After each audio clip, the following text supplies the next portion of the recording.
dahil maulan dito sa amin, binabaha dyan. Gawa tayo ng ano, bangkang papel.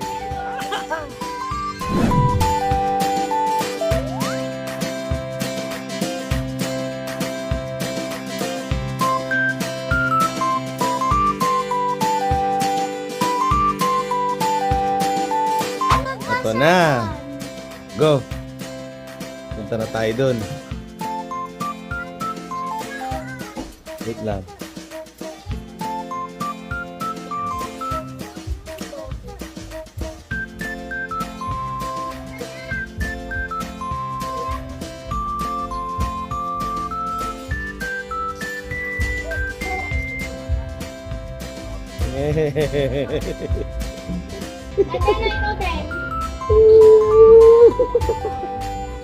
Ang galing ng boat ni Papa, no?